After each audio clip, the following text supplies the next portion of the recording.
Now, Yes, am I. will the two spellers come over here and sign in, please?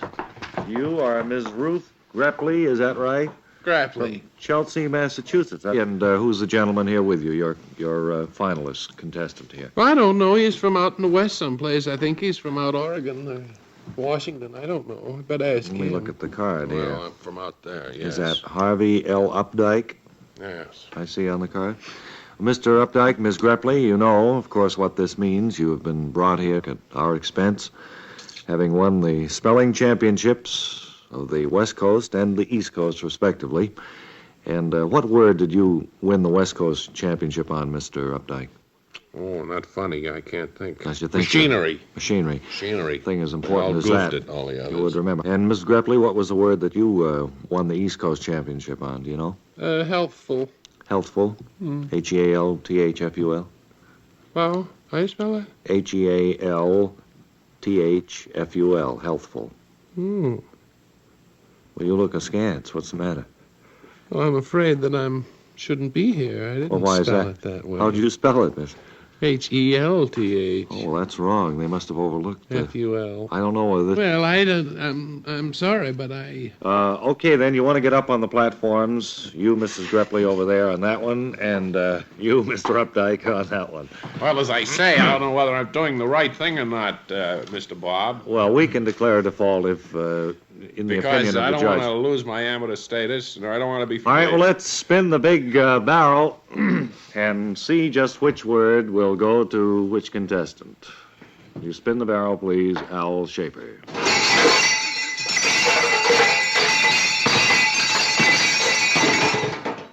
Barrel with its gay bells on it for... Here we are with a word assigned to Miss Ruth Grepley of Chelsea, Massachusetts. You ready, Miss Grepley? Yeah.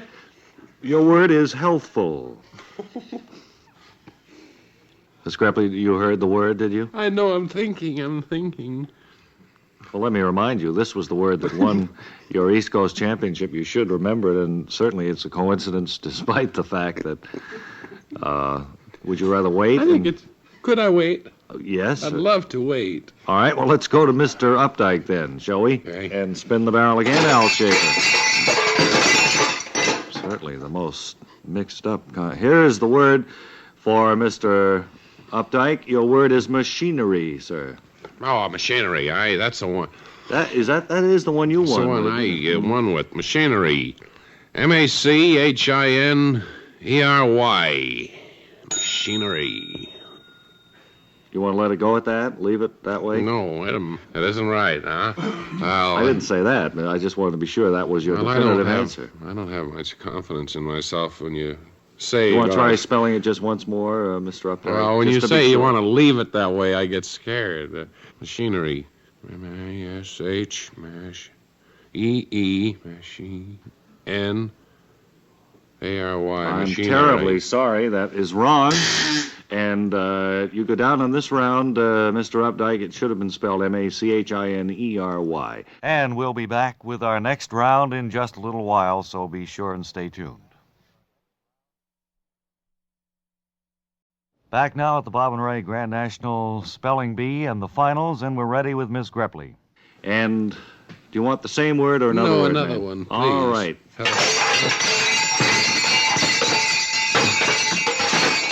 Here's the word for Ms. Ruth Grepley. It is health. You're kind of in a rut, Miss Grepley. I don't know how this has worked out this way. Health. Could I wait and think? No, you'll have to spell this one because you haven't spelled any word yet. H-E-A-L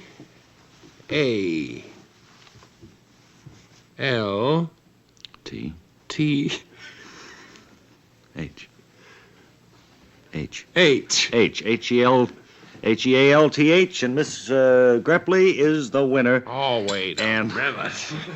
You coming down off the platform? I've been down off the platform for about 5 minutes. I'm gonna. All right, Mr. Updike. I'm gonna hang a fat lip on you, there, Mr. Bob. You have a beef of some kind? You bet I do. You didn't help me, and I had it spelled right. I'm in not the first supposed place. to help any of the contestants. But sir. you did. I you know heard that. you helping that Miss Grepley there.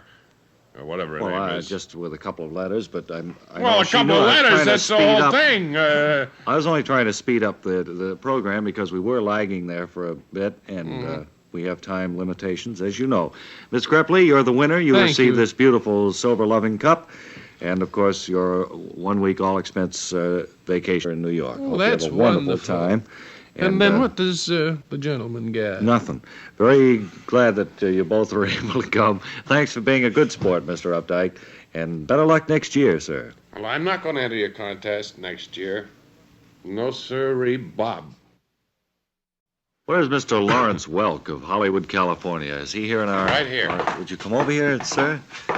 Ladies and gentlemen, Lawrence Welk, and certainly a wonderful thrill for today to welcome you here to our microphones. Presume you're in town for a short stay, maybe a TV show or two? Well, I'm going to try to get to see a couple of TV shows. Tell me this. Ray and I remember years ago when we both did record shows, 15, 16 years ago, and one of the old world transcription library strong points was Lawrence Welk and his orchestra. And you don't seem to have changed much in all that time. I wonder if you could fill us in a little bit on it, Larry. What? Well, I mean, it was known then as champagne music, and of course it still is today. Isn't that so? Well, I had piano lessons as a kid, but I didn't have much aptitude for Certainly, music, and When did you take up the accordion, actually? I never took up the accordion. No, You mean I it's took played piano by lessons. somebody else? What do you mean? You fake it, or what? What do you mean, fake it? Have I got an accordion with me? Well, no, you I'm don't not have trying one to with fake you. an accordion. No, I don't mean now. I mean when you're up there on the stage and when everybody's looking at you and the band is playing. I don't know Who what plays you the mean. accordion for you? The only stage I've been up on, as you say, was back home at the Elks Club. We gave a little thing the other night. Well, understandably modest is Mr. Lawrence Welk, but you've certainly had phenomenal success, Well, thank Larry. you. Well, it went over pretty well, what we did there. What was that, your TV show or what? No, it was just for the members of the club. We put on a little party. It was very good. It went over very well. I didn't know What how you'd about, know about it, though. Champagne music and all that. I don't know what you mean. We had the orchestra, the Elks Orchestra, but that's just a piano and a drum and a trumpet. It wasn't Lawrence Welk? No, it isn't my orchestra, no. Andy McGill has the orchestra. Andy and Freddie and Sam, they... Well, now, aren't you the popular band leader whose music has made everybody sit up and take notice? Gee, I don't know what you're talking about. You're talking... Tell us about the little champagne lady, will you? You mean the wife? Well, is she a wife? Well, I don't know who you're talking about. My wife, I could hardly call her the little champagne lady. She stands about 6'2", goes Wait about a 300 minute now. pounds. You mean you are not the recording and television star, the prominent band leader, Lawrence No, Welk? I'm Lawrence Welk. I work in a haberdashery. You're not Lawrence Welk, the Lawrence I'm Welk. Larry Welk, really. And I'm Lawrence, Laurence. Oh. Well, here again, ladies and gentlemen, and unfortunately we have made rather an error. We thought, looking over the audience cards, that we had Lawrence Welk here in our studio today. Unfortunately, the Lawrence Welk in our audience works in a haberdashery store. That's right. And I can only say that we're chagrined beyond words. Well, I'm very sorry about that. I just came in to watch a show, and you suddenly make me an Look, idiot. it's not your fault. How can I help it if I'm not Lawrence Welk? You know, I am Lawrence Welk. I know but I'm you. not Lawrence Welk. You're not the Lawrence Welk. I'm the It's all Lawrence right. Welk as far as I'm Well, concerned. I know, but you're not the one we were thinking of. That's what I mean. Oh. No hard feelings. Okay. Sorry to have taken all your time up. My name is Sherlock Sage. I was sitting in my Baker Street lodgings one cool October afternoon when Dr. Clyde rapped on the door and I shouted, "Who's there?" It's me. Knowing immediately it was Dr. Clyde, I made my way to the door to open it. There, standing before me, was Clyde himself, but looking like he had never looked before. Great Scott Sage, Yes. Clyde, what's the matter with you, man? it's a dreadful thing. I Here, come in out of the cold. Yes. Take off your greatcoat. It's a dreadful thing happened to me, Sage. Well, tell me about it, Clyde. Here, maybe you'd better sit down first.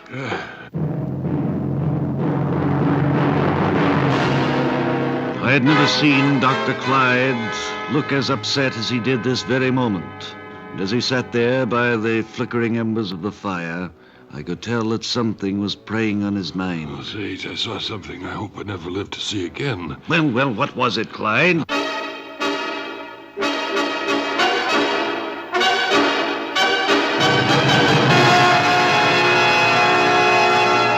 I was taking a canter through the park just an hour and a half ago. Yes. I pulled up short there by the statue to Lord Delson.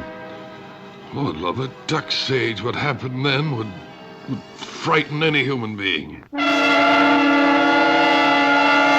At this point, Dr. Clyde seemed to drift into a sort of stupor, and he sat gazing into the fire, saying nothing but breathing heavily.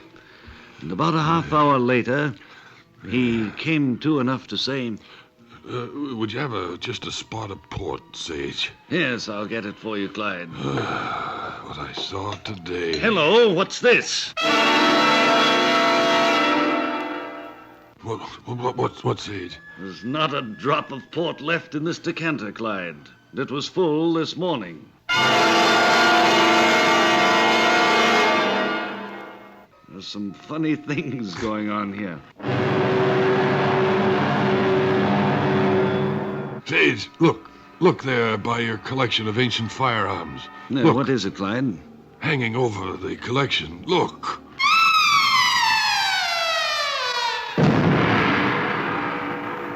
Dust. I've never seen so much dust, Sage. Yes, but in that dust, Clyde, are fingerprints of one who will lead us to the perpetrator of this dastardly crime.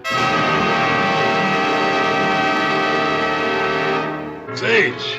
Yes, Clyde? Over here, look out the window. Man standing by the lamppost below. I've been watching him all afternoon, Clyde. I think we'll find that he has the answer to our problem. Look, keep staring at this window.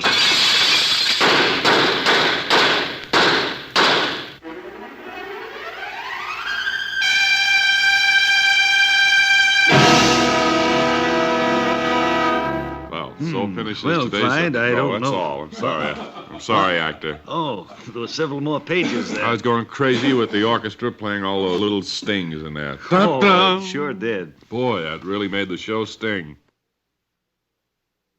Happy to welcome back to our studio today, after an absence of some several weeks, Mr. Clyde L. Hap Watney, who is the Regional Interbureau Coordinator of Administrative Coordination for the Eastern States and the Midwest.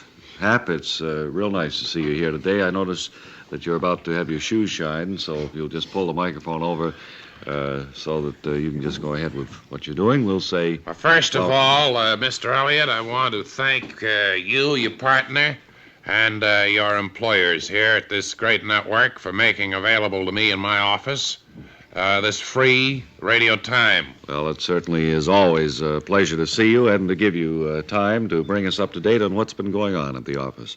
I presume now, Hap, that, or by now, you have straightened out the trouble with the desks and the payroll. I know that you were covering the payroll yourself for several months. The office staff and field representatives were being paid by you yourself. But no, that's not true. I wasn't paying them. In fact, they haven't been paid in almost 9 months. And that's why, of course, there's a morale thing there.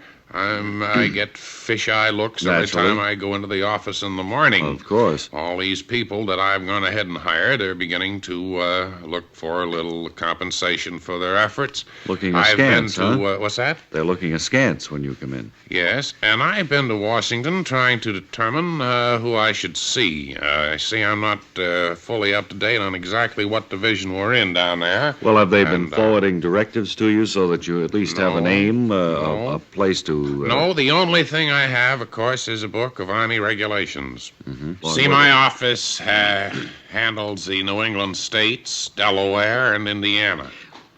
and I operate from my main office in Rutland. Well, they haven't added any more territory to your No. already heavy area. See, Mr. Elliott, my problem is one of guidance. I'm not too sure, as I said, who our immediate supervisor is in Washington. Well, what have you done to find out, Hap? Well, I've heard this so called, many times. You've come up here time and time again. You seem to be floundering, just going along from day to day and not trying to improve Well, the I'm situation. just trying to coordinate our interbureaus as best I can. I'm trying to do a job that my supervisor, whoever it may be, and the people will be satisfied with our work. That's all I can do. Well, you've been listening to Mr. Clyde L. Hap Watney, who is the regional coordinator of Interbureau Administration for the Northeast Tom? States and Indiana. If I may be that Yes. familiar, I want to thank you before I go and your employers of this great network for making available to my office this free radio time. Well, we'll look for you again within the next few weeks.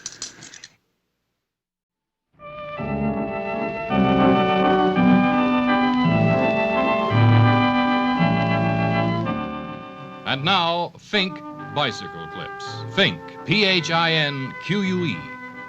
The bicycle clips made to keep your trousers from being caught in the bicycle chain as you pedal brings you another episode of Matt Neffer, Boy's Spotwelder.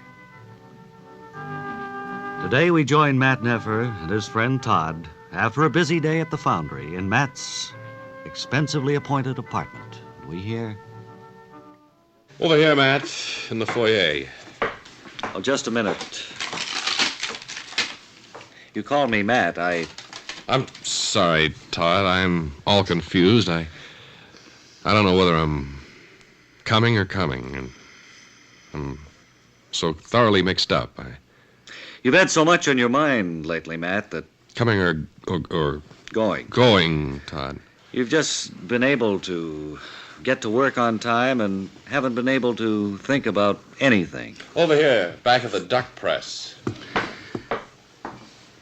I know you've been worried about this whole thing, Matt, but you know that every cloud has a silver...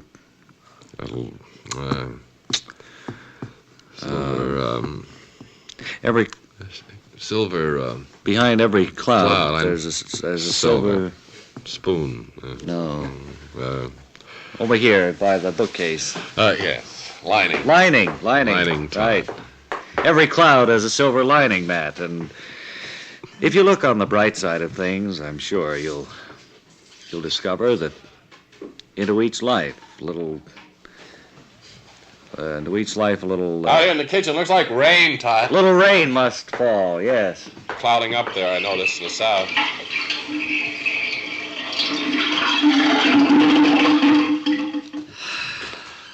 That drain, I suppose I should call the superintendent. Of course, I've been carrying on my Experiments, Matt? experiments here in the kitchen, Todd, and probably has clogged up the drain somewhat. Well, at least you've had the foresight to get the experiments out of the way before the big work at the foundry. And I drained it. You know, of course, that a stitch in time saves... Say, Saves. Todd, do you have Bertha's address? 9 Sparrow Road... 9! A stitch in time saves 9, Matt. I was trying to think of. Todd, I don't know how to break this to you, but I think it's time that you be told. You mean you're going to tell me what's been on your mind all of yeah. these weeks? If I can... What's been preying on your conscience, perhaps, or keeping you from getting your mind on your... I haven't had a night's sleep just thinking... Wait a minute, getting your mind on it. getting your mind on your... work. Work. Getting your mind on your work. Work, but it's... You have a memory as long as a... As long as a... as long memory as is as long...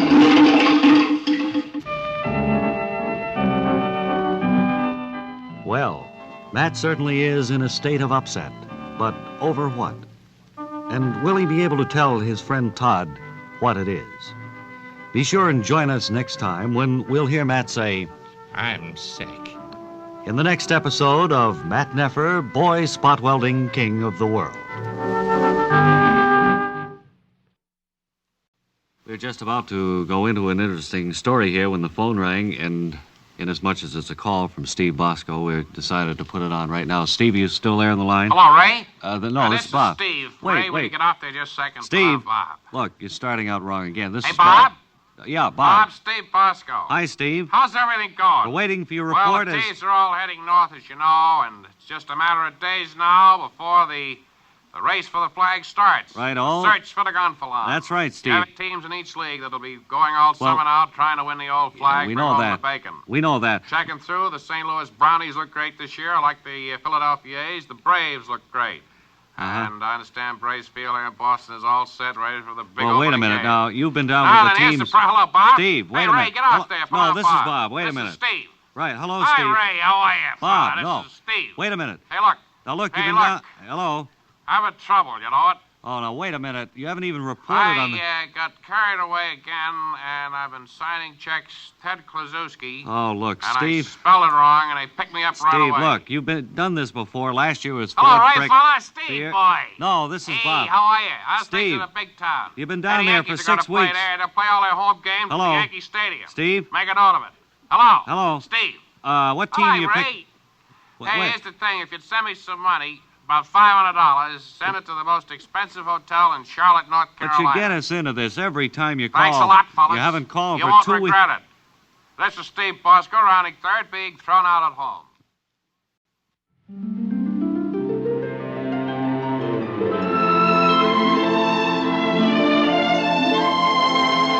And now, as a sustaining feature, here is One Fella's Family. Today's episode, entitled By the Seawall, is taken from book V.I., chapter I.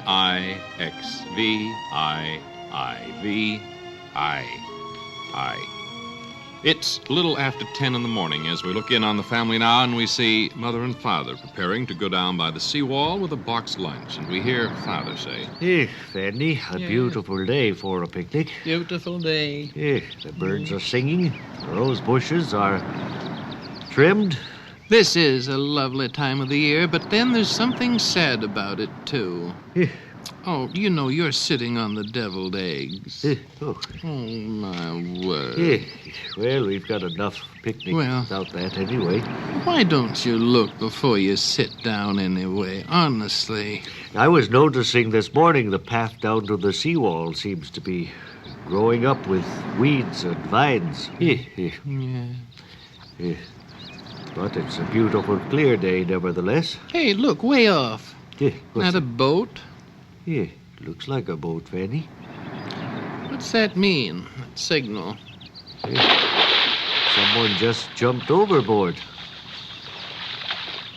Looks What? as if he's trying to swim to shore. I can't see from here.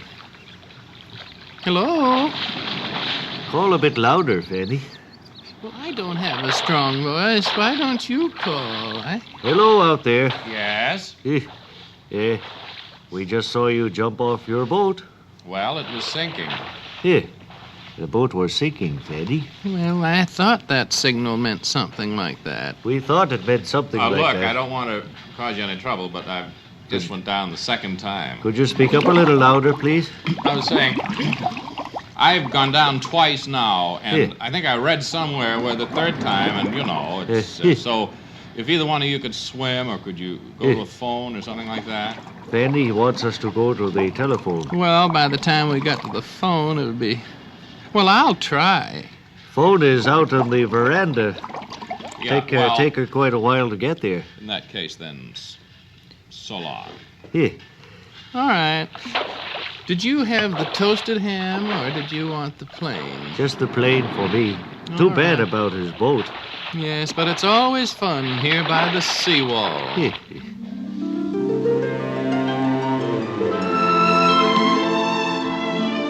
You have been listening to One Fella's Family, brought to you as a sustaining feature here on the Bob and Ray Show. Today's episode, entitled By the Seawall, was taken from book VI, chapter IIV, IIX, IVII. One Fella's Family is written and produced by T. Wilson Messy. This is a Messy production.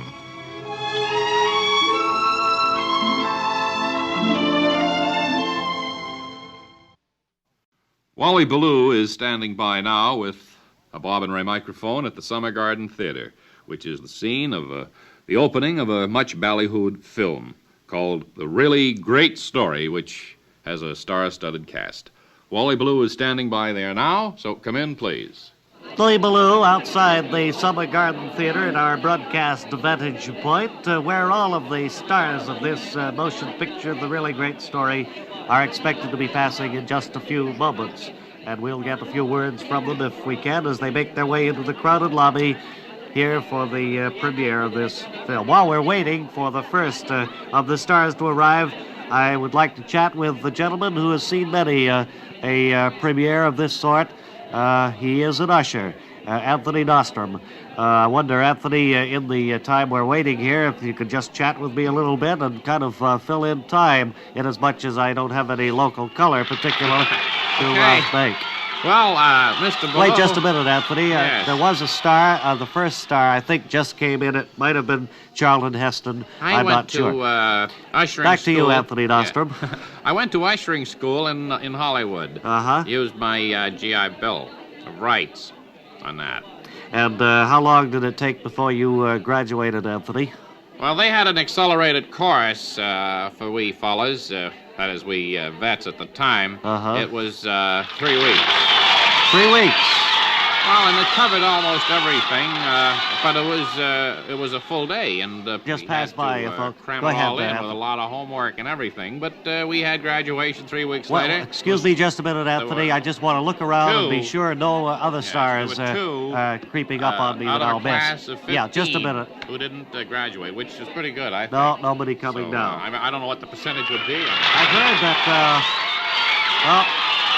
I missed that one. It's I fun. think it was tell you, ushering Robert has Preston, its ladies and gentlemen, just has its, passed. Has its happy moments and there are sad moments. For instance, when somebody comes to you and says that they lost their glasses, I mean, that's sad. Uh-huh. And a little while later, a fella come by and he'll say, I found these glasses. And that makes you happy. So it's a little give and take in the ushering. That was probably Dean Martin who Taking, just passed us, ladies, Taking or else people Frank down. Sinatra. It's always Sure. a real wonderful feeling for an usher to give a person a nice I can seat, imagine. you know? I can imagine there's gratification there. Yes, there is a sense of fulfillment. On the other hand, there's a dreadful feeling when you know you're putting somebody in a Who was bad that, seat. engineer? And you know that the person just a minute, in The that you're engineer putting thinks in it was the, Yves Montand and Simone Signoret, but he isn't quite sure. They've The already point- passed our vantage point anyway, and I uh, think our time is just about up until something more exciting happens here at the Summer Garden Cut it Theater. out, cut it. Wally Ballou, Thank you. returning. Wally Ballou over there, covering the opening of The Really Great Story, and a really great reporting story by Wally.